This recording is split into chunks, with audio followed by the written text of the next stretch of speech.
Yo, what's up? What's up?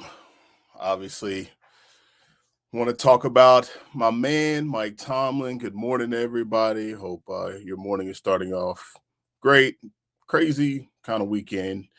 Obviously, Steelers getting kicked in the face by the Texans. Big news with Mike Tomlin. So, just figured I'd hop on real quick, man, and just take some time to show some appreciation and have a little reflection about Coach T in his 19 years for the Pittsburgh Steelers.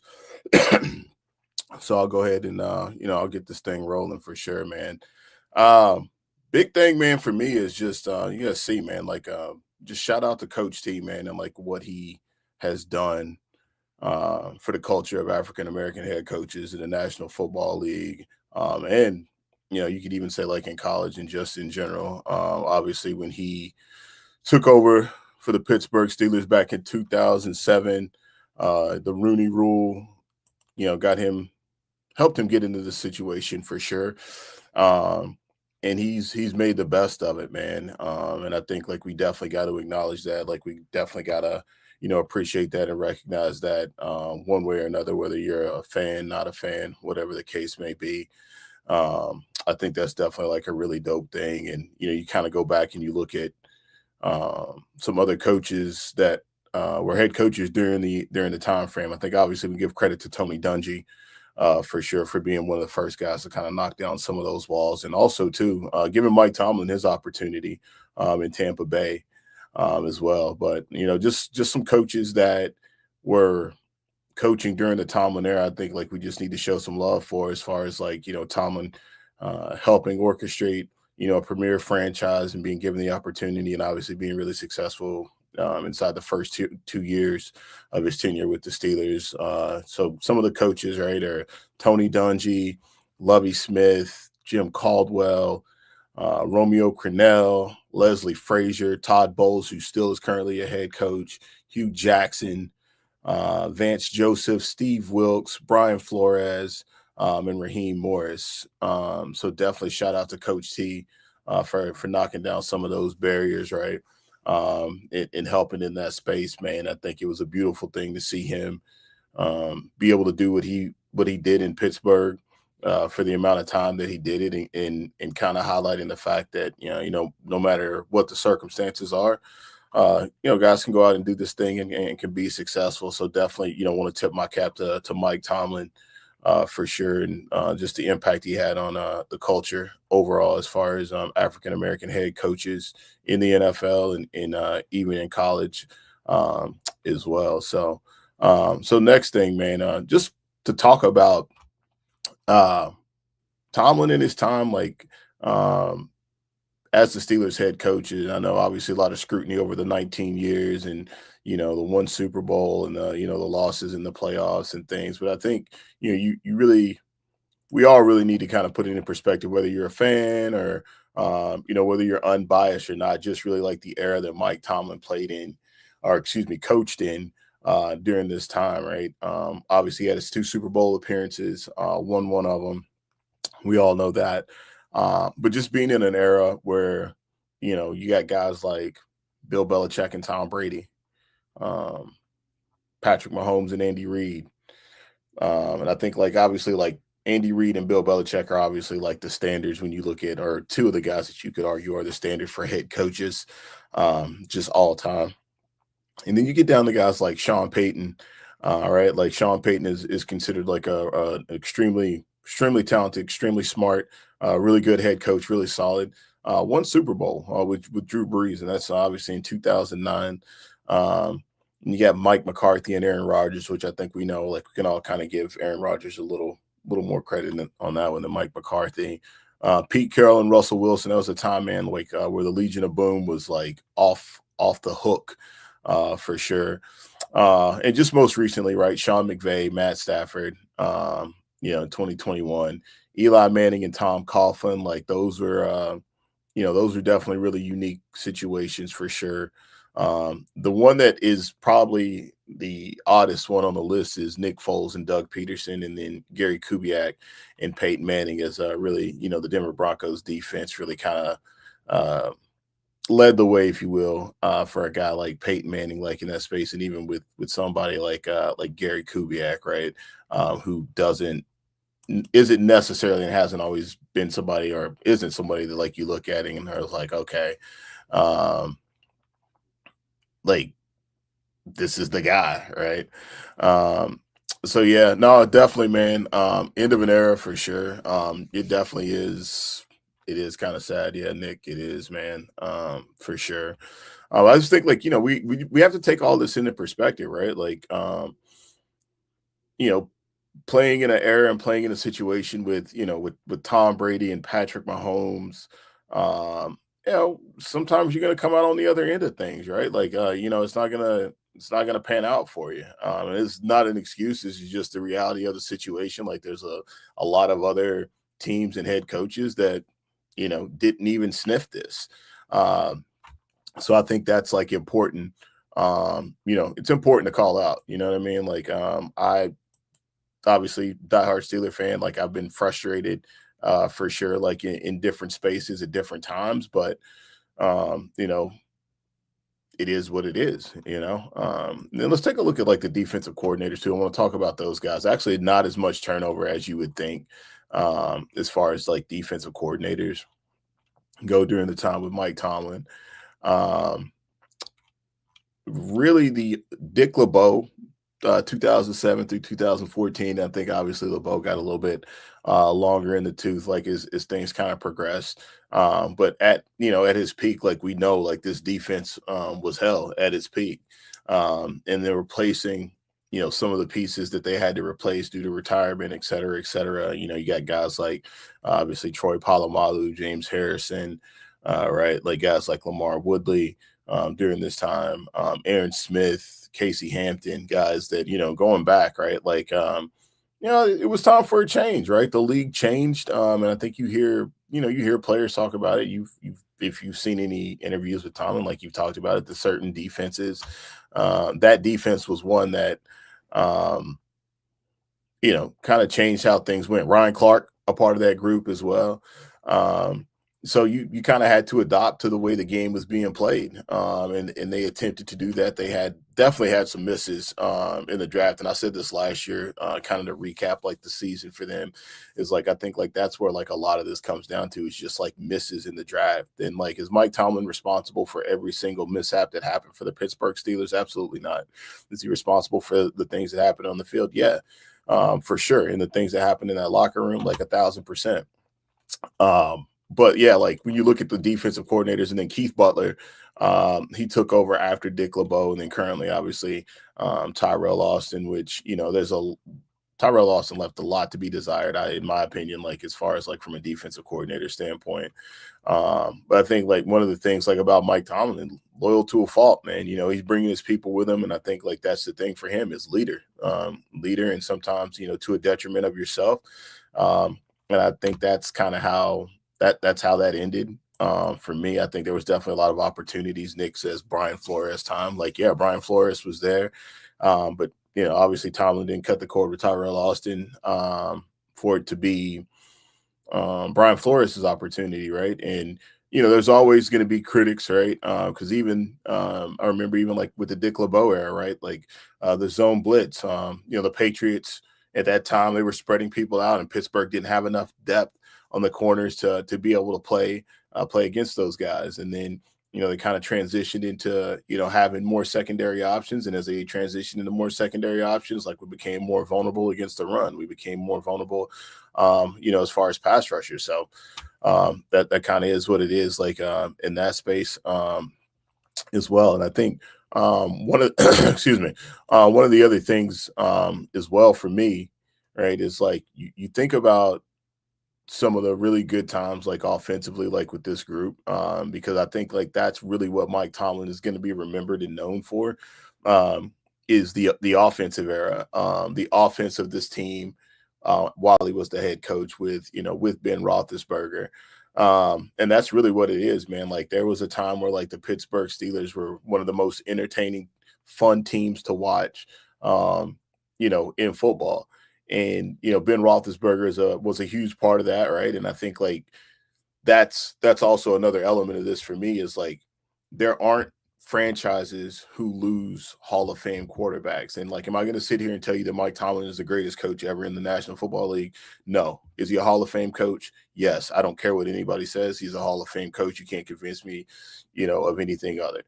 Um, and Ben Roethlisberger, obviously, like he'll get in the Hall of Fame as well. But like, people have to understand, man, like if you don't have a franchise quarterback, man, in the NFL, you have to have a all world defense. And they took a couple of different approaches, like with this team. And obviously it didn't work, man. Like it didn't work to get to a Super Bowl. And yeah, like, being, always having a winning season, like you gotta be competitive to get there, man.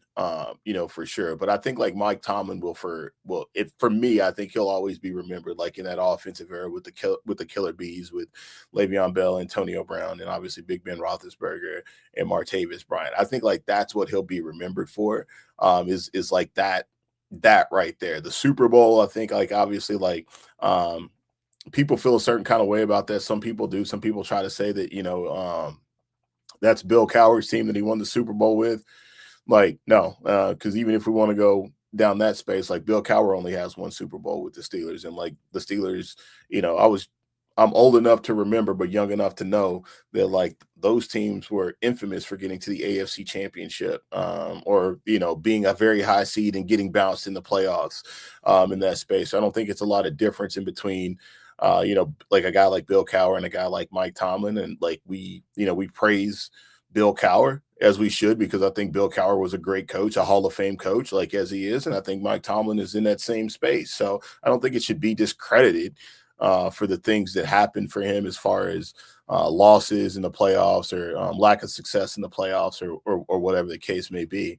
But another thing I think Mike Tomlin will also be really remembered for, as well, has been like, just like I talked about, like how he managed personnel. I think Mike Tomlin is the greatest manager of when I say personnel, I'm meaning people, like not like the X's and O's and stuff, but for him to be able to harness some of the players that he had in his locker room, to be able to harness them and keep them on track. I don't think there's been a coach in the NFL that's done a better job at that space.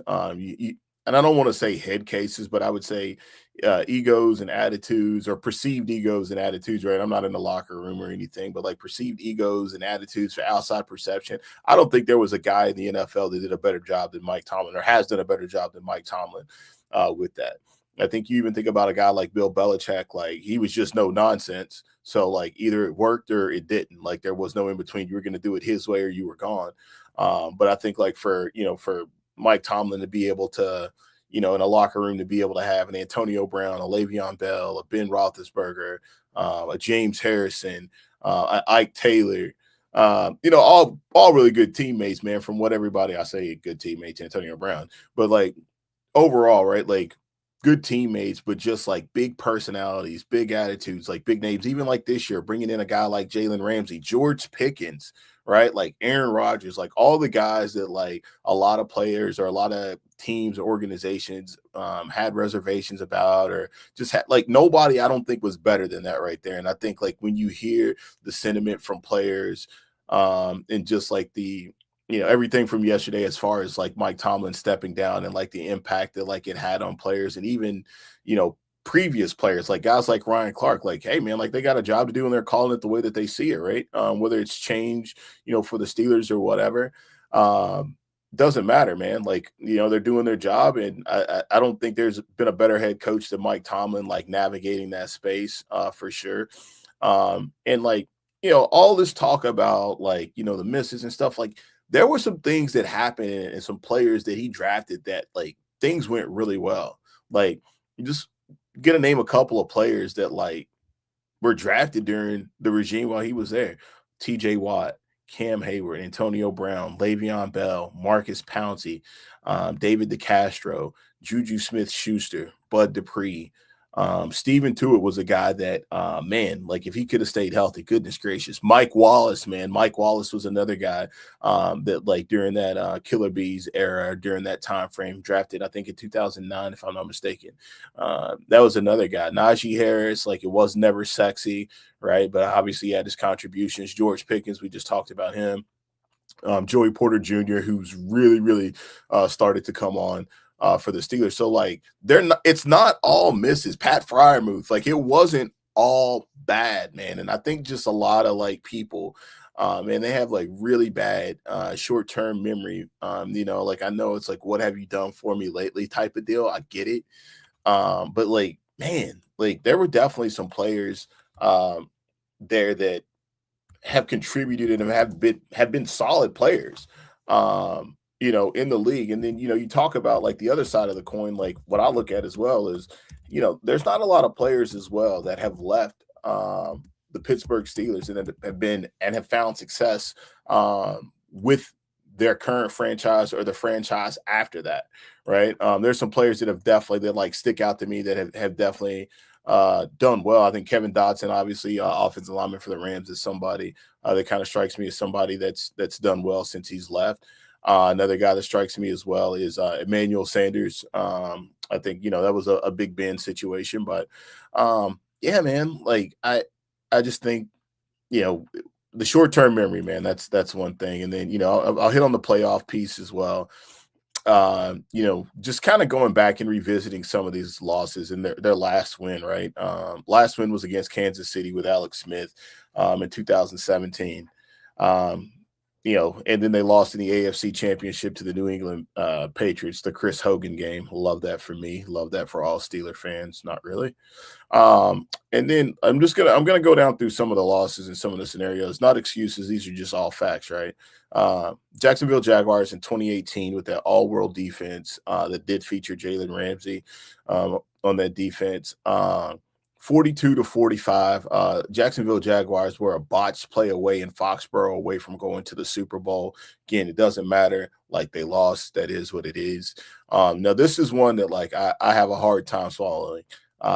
In 2021 against the Cleveland Browns, that is one that like, yes, that's a bad loss right there, 37-48. But I think, kind of revisiting history and seeing Baker Mayfield didn't make the playoffs this year, but I think revisiting that game and seeing like, what Cleveland was, yeah, it's a bad loss. And then 2022 with Ben Roethlisberger, literally on his last legs they lost against the Kansas City Chiefs, who end up winning the Super Bowl. The year after that, Mason Rudolph brings the Pittsburgh Steelers to the playoffs against the Buffalo Bills in a 17-31 loss. That was a 7-point game going into the fourth quarter, I believe, before either a Deontay Johnson fumble inside the red zone or a George Pickens fumble in the red zone. Buffalo scores and kind of opens the game up. Last year, the Russell Wilson experience. Jeez, man. Like, that just wasn't good. Russell Wilson and Justin Fields' experience. They lose to Buffalo last year. Baltimore, as Baltimore just completely runs all over them. And obviously the most recent loss to the Houston Texans, 30-6, as that was actually not a bad game until the fourth quarter where everything just kind of went sideways and awry, man. So I think like, yeah, and now, like, I'm going to take, like, the next couple of minutes just to say, like, the thing that blows my mind right now is I can understand Steeler fans being frustrated about, like, obviously the state of the team, the situation, whatever. But to really force, I don't want to say force, but to wish this man out of here, guys, we don't even have a plan B. We don't even have a plan B. We don't even have an idea of who we would want to be the head coach of the Pittsburgh Steelers. And fans just want Mike Tomlin gone. Just want him gone. Just to have him gone. Like, that's wild to me. That's wild to me. I think, like, there's definitely some things, like, he's had some opportunities in during his tenure. He used to suck at the challenge plays. He used to suck at timeout management, or time management and timeouts. He sucked at those spaces, randomly going for 2 points, making wild decisions. Like, again, like, but that's his demeanor, that's his personality, right? But like, just to be like, let's get this guy who's been here for 19 years, like, let's get him out, let's get him gone. I don't know. I don't understand it. I think, like, coordinator wise, I think like that's a place where it's really stung us. I don't think we haven't had good play callers. And even if you look at the roster that was out there this year, man, like, I think goes without saying, like, you get to a point where, like, you're dragging a 41, 42-year-old Aaron Rodgers to the playoffs, Marquez Valdez-Scantling, Calvin Austin, DK Metcalf, which I used to be a DK fan, but good gracious of life, man, some stuff's got to change in that space. But like, I just I don't know if there's a guy, and I hope there is a guy. I hope whoever it is that comes in, man, I hope whoever it is, like, is able to get us to where we need to be at, back to Pittsburgh Steelers football, back to, competing in the playoffs at a high level. But like, the grass ain't always greener on the other side, man. It's not always greener on the other side. And I think, like, the worst thing that could happen for us as Steeler fans is, Mike Tomlin takes a year off, goes and gets a very desirable job, puts himself in a very desirable situation. Because I feel like if he does come back to coach football, like, he's a smart man, he's going to put himself in the best situation. And then, we're going to see this. And like, that's the other thing, man. Not every coach, but a lot of coaches that are heralded high and mighty, like, the first stop, man, it wasn't like this. Like, it wasn't like this. Like, Bill Belichick in Cleveland, Andy Reid in Philadelphia. Andy Reid got to the NFC Championship game, I can't remember how many times, before they were able to get over the hump and get to the because that was the Tampa Bay situation with Tony Dungy. So like, there's a lot of really good coaches, man, that just, like, whether it's, and some of these guys, like, they end up being older as well. That's the other thing. Like, we had a young Mike Tomlin. So I just, like, I think, like, we really, and obviously it's happened, right? But like, we have to be careful with what we wish for, man, because like, the next 2 or 3 years are gonna be a situation that, like, we haven't found ourselves in a long time. And teams that have had franchise quarterbacks, like the New England Patriots, like the Indianapolis Colts, right? Like, you don't find yourself getting back to that same space just at the snap of a finger. And I think that's another part of this that, like, we all have to realize is, like, after being, tore those ligaments in his elbow, that was it, man. Like, that was it. That was game, set, match, point for us as the Pittsburgh Steelers, for me. And yes, coaches are supposed to raise the level of play of everybody around them. Mike Tomlin has done that. He's done that.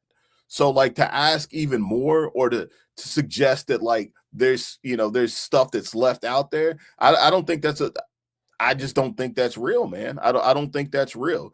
So yeah, I just, obviously, like, with everything that happened, man, and kind of dabbling in this space, I just felt like, I had to get on here and kind of share my thoughts, like, about the Steelers, Mike Tomlin, and just show love, man, for him, man, because the last 19 years, they've been fun. It's been definitely dope to see, like, from a cultural side of things, to see someone who looks like me and resembles me as the head coach for one of the most prestige organizations in sports. How he never wavered about where he wanted to be. His heart was always in it. His intentions were always in it. And just the impact that, like, he's had for the culture, and just the impact, like, he's had in sports. And even for, I'll get my one fantasy plug in there. He was always fantasy friendly too, like with running backs. And he was obviously in a spot where he just let Ben go out and throw when he could, man. So, all right, man. So I got to sign up out of here, man. I got to get ready to hit this 9 to 5 real quick. But hey, man, y'all know the drill. Y'all know the deal. It's me. It's your main man, Johnny Main. So, hey, be on the lookout for me and the homie Nick Wilcox on Friday. You know the drill. Whatever you doing, don't do it. Tune into the Fantasy Football Show. Out.